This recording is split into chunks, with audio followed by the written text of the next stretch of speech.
पंच news देख रहे हैं और मैं हूं आपके साथ सत्यम गौर। दिल्ली से इस वक्त की बड़ी खबर सामने निकल कर आ रही है। आपको बताते चले कि दिल्ली में स्कूल, सिनेमा घर और जिम बंद कर दिए गए हैं। बड़ी खबर इस वक्त की आपको बता रहे हैं दिल्ली से, जहां पर आपको बताते चले कि दिल्ली में स्कूल, सिनेमा घर और जिम बंद कर दिए गए हैं। इस वक्त की बड़ी और अहम खबर आपको बता रहे हैं।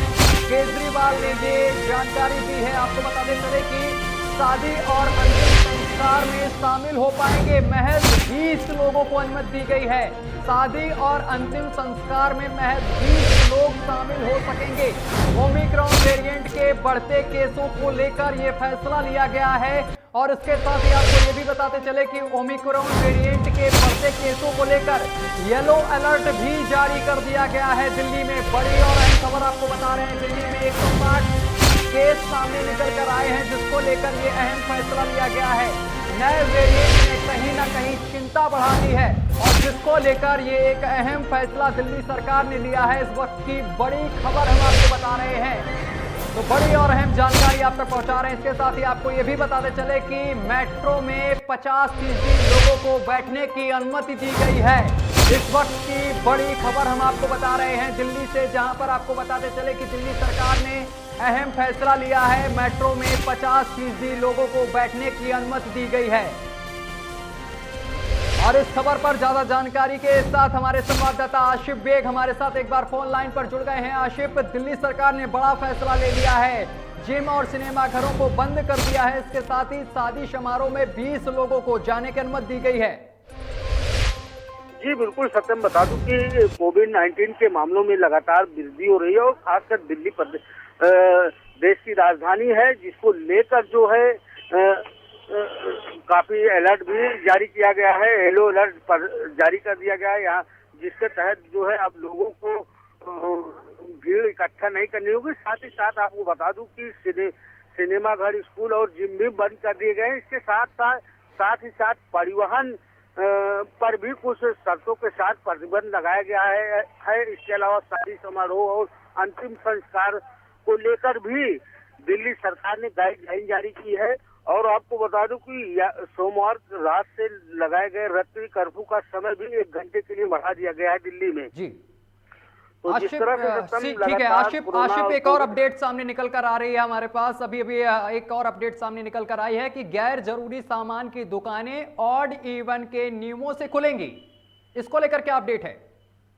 जी बिल्कुल सत्यम, बता दूं कि लगातार कोविड के मामले दिल्ली में बढ़ते जा रहे हैं और यह बीमारी अब धीरे धीरे अपने चरम पर भी पहुंच रही है, जिसको देखते हुए दिल्ली सरकार ने यह फैसला लिया कि अब जो है जो रात्रि कर्फ्यू था उसे 1 घंटे और बढ़ा दिया गया है। और साथ ही साथ DDMA ने जो आदेश जारी किया गया उसमें कहा है कि रात 10 बजे से सुबह 5 बजे तक नाइट कर्फ्यू अगले आदेश तक जारी रहेगा। वहीं दूसरी तरफ येलो अलर्ट प्रतिबंध यह निर्धारित करता है कि गैर आवश्यक वस्तुओं और सेवाओं की दुकानें और प्रतिष्ठान और माल सुबह 10 बजे से रात 8 बजे तक 8 इवन फार्मूले के आधार पर ही खुलेंगे और जो है कर्फ्यू बढ़ाया भी जा सकता है। और सूत्रों का यह भी कहना है कि जिस तरह से ओमिक्रॉन और कोविड-19 के मामले बढ़ रहे हैं, इसको लेकर जो है दिल्ली सरकार और कड़े प्रतिबंध लगा सकती है। हालांकि इस पर विचार विमर्श किया जा रहा है। जी सत्यम। ठीक है आशिफ, एक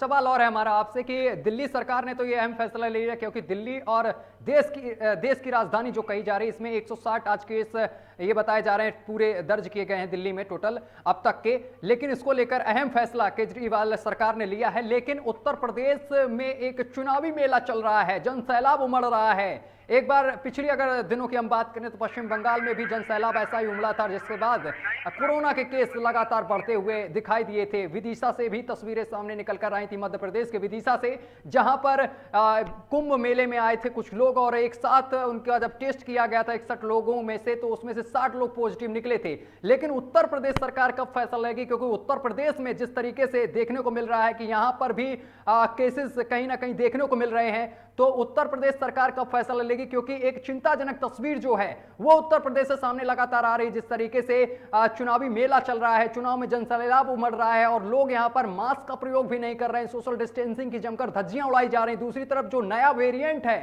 ये अपने पैर पसारने लगा है।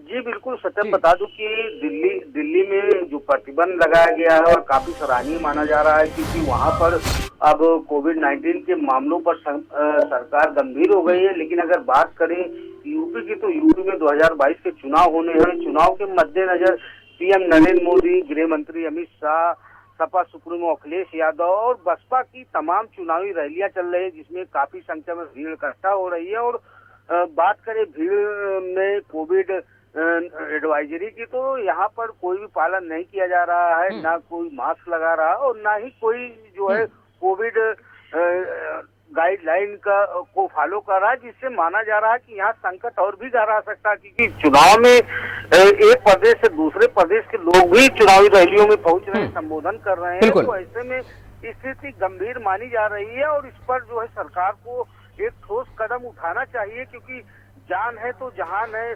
सरकार स्लोगन दे रही है, वही दूसरी तरफ कोविड के मामले बढ़ रहे हैं और सरकार में बैठे लोग ही जब इस पर ध्यान नहीं देंगे, तो ऐसे में आम जनता का क्या होगा। और लगातार भीड़ इकट्ठा करने के लिए तमाम संसाधन जुटाए जाते हैं।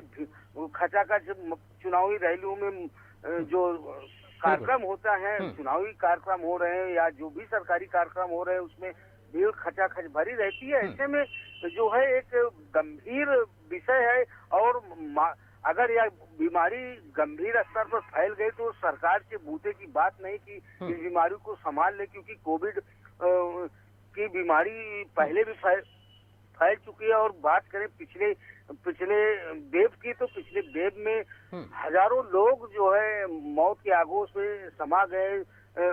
चिता की लंबी कतारें लगी रही, चिता जलती रही और कब्रिस्तान में जो है 100 के दफनाने का सिलसिला भी लगातार जारी रहा।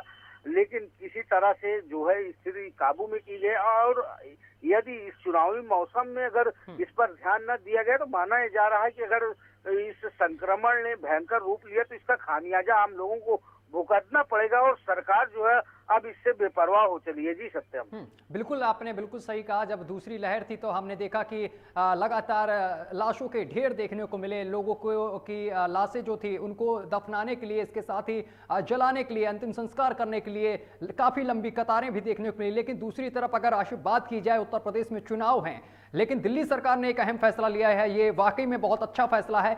लेकिन अगर उत्तर प्रदेश की बात की जाए, तो उत्तर प्रदेश में जो 2022 में होने वाले चुनाव हैं, उसको लेकर लगातार रैलियां की जा रही हैं और काफी हुड़दंग देखने को मिल रहा है, जन सैलाब देखने को मिल रहा है। कहीं ना कहीं ये जिस तरीके से नया वेरिएंट आया है, इसको दावत दी जा रही है और भी इससे संक्रमण बढ़ सकता है। नहीं किया जा सकता, क्योंकि आपको बता दूं कि पीएम नरेंद्र मोदी, गृह मंत्री Amit Shah, UP CM Yogi Adityanath, Sapa supremo Akhilesh Yadav और बसपा सुप्रीमो मायावती के निर्देश पर सतीश चंद्र मिश्र लगातार चुनावी जनसभाएं कर रहे हैं, रैली कर रहे हैं और लोगों को भीड़ इकट्ठा कर रहे हैं। अगर ऐसे में स्थिति बिगड़ती है, तो इसका खामियाजा सिर्फ और सिर्फ आम जनता को ही भुगतना पड़ेगा, क्योंकि सरकार इससे माना जा सकता है कि बेपरवाह बनी हुई है और भीड़ इकट्ठा करने के लिए। ठीक है आशिफ, बहुत बहुत शुक्रिया हमारे साथ जुड़ने के लिए और तमाम जानकारी साझा करने के लिए। तो आपको बताते चले कि दिल्ली में स्कूल, सिनेमा घर और जिम बंद कर दिए गए हैं। इसके साथ ही शादी और अंतिम संस्कार में 20 लोगों को अनुमति दी गई है जाने के लिए। फिलहाल मेरे साथ अभी के लिए बस इतना ही। देश दुनिया की तमाम खबरें देखने के लिए देखते रहिए आपका अपना चैनल लोकमंच न्यूज।